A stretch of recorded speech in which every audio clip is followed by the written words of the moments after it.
बिहार से लेकर उड़ीसा तक हर बार की तरह इस बार भी कांग्रेसी विधायक ही बिके। राहुल गांधी नरेंद्र सरेंडर का नारा लगवाते रहे और उनके अजीज विधायक बीजेपी के सामने सरेंडर कर गए। कांग्रेस के प्रदेश अध्यक्ष ये कह रहे हैं कि बीजेपी ने ये सही नहीं किया, बीजेपी ने हमारे विधायकों को लालच दिया, सत्ता तंत्र का इस्तेमाल किया, उन्हें डराया, उन्हें धमकाया।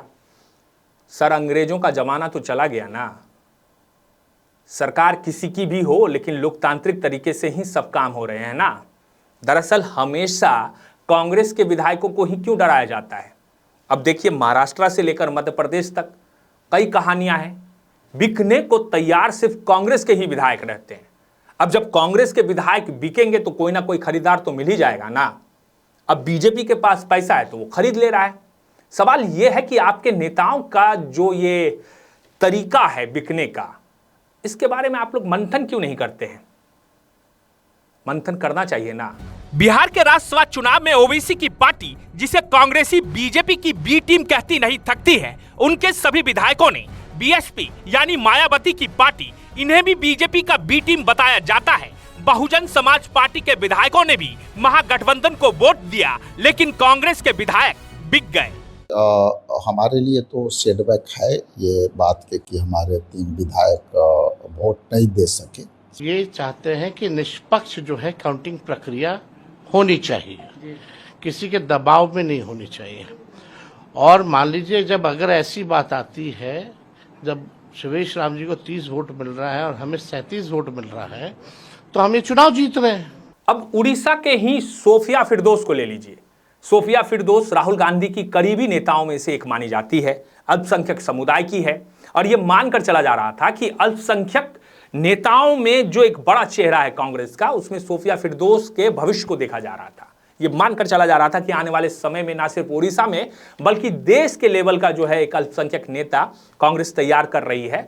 बोलती अच्छी थी, राहुल गांधी की करीबी, लेकिन सोफिया फिरदौस जो है वो भी बीजेपी के साथ चली गई।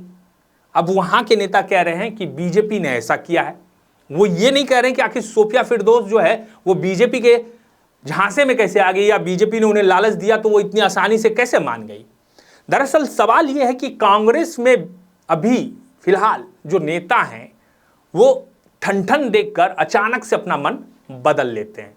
अब आप मुझे कहेंगे कि आप जो है कांग्रेस को टारगेट कर रहे हैं। देखिए, बीजेपी ने जो है वो लालच दिया और हमारे विधायक चले गए, बीजेपी की वजह से गए, बीजेपी हॉर्स ट्रेडिंग कर रही है, इसलिए कांग्रेस के विधायक जो है बीजेपी के उम्मीदवारों को वोट किया। लेकिन सवाल ये भी है ना कि सर, इतना कमजोर हैं आप लोग, इतना कमजोर तो नहीं होना चाहिए ना।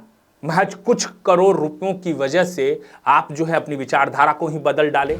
कांग्रेसियों की दगाबाजी की वजह से बिहार में महागठबंधन राज्यसभा चुनाव में हार गई। उड़ीसा में भी कुछ ऐसा ही हुआ। राहुल गांधी के सबसे नजदीकी नेताओं में से एक सोफिया फिरदौस ने भी बीजेपी को वोट किया। से खान खमुंडी के विधायक रमेश जैना, गजपति के मोहना के विधायक दासरथी गमांगो और बारावटी कोटक सिटी के सोफिया फिरदौस, ये तीनों क्रॉस वोटिंग किए हैं और इनसे उम्मीद नहीं था। पार्टी उनके लिए बहुत कुछ किया है।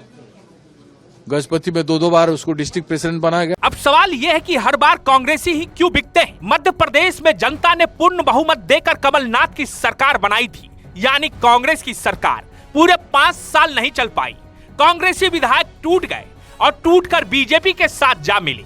कांग्रेस के नेता ये आरोप लगाते रहे कि बीजेपी हॉर्स ट्रेडिंग करती है, लेकिन बड़ा सवाल यह है कि आखिर बिक क्यों जाते हैं कांग्रेसी? इस सवाल का जवाब राहुल गांधी को भी ढूंढना चाहिए। महाराष्ट्र से लेकर मध्य प्रदेश तक और बिहार से लेकर उड़ीसा तक बिकने को तैयार बैठे कांग्रेसियों के बारे में एक बार फिर से राहुल गांधी और मल्लिकार्जुन खड़गे को सोचना चाहिए। दरअसल कांग्रेस की दिक्कत क्या है? कांग्रेस की दिक्कत यह है कि कांग्रेस उस तरफ नहीं देख रही है जहां बीमारी है, कांग्रेस कहीं और ही देख रही है। दरअसल कांग्रेस के बड़े नेता भी उस तरफ देखने की कोशिश नहीं करते हैं। एक सर्कल है, उसी सर्कल के इर्द गिर्द वो घूमते रहते हैं। अब देखिए कि उत्तर प्रदेश हो, बिहार हो, झारखंड हो या फिर मध्य प्रदेश हो, महाराष्ट्र हो, जनता तो कांग्रेस को वोट कर ही रही है। अगर वोट प्रतिशत भी देखें तो आपको समझ में आ जाएगा कि कांग्रेस को लोग अभी भी वोट कर रहे हैं। लेकिन सवाल यह है कि कांग्रेस को वोट लोग करते हैं, उसके बाद उन्हें लगता है कि वो ठगे गए हैं। राज्यसभा क्यों है? राज्यसभा में लोग जो चुनकर जाते हैं उसका क्या मायने है, उसके क्या मायने हैं, या राज्यसभा के भीतर जो कुर्सी पर बैठते हैं जाकर उस चेयर पर, वो क्या करते हैं? अब देखिए, राज्यसभा का सिर्फ यही मतलब आज की तारीख में रह गया है कि अगर आप लोकतांत्रिक तरीके से चुनाव नहीं जीत पाए तो एक रास्ता है जिसके जरिए आप जो है 5 साल तक बिजी रह सकते हैं। और बीजेपी फिलहाल अपने नेताओं को बिजी रखने में माहिर हो चुकी है, इसलिए वो बिजी रख पा रहे हैं। बात कांग्रेस की अगर करें तो कांग्रेस फिलहाल जो है अपने संगठन के भीतर की बीमारी को ही नहीं ढूंढ पा रही है। वीडियो पसंद आए शेयर जरूर कीजिएगा। आप देख रहे थे समाचार वाला, मैं हूं राज सिंह। नमस्कार।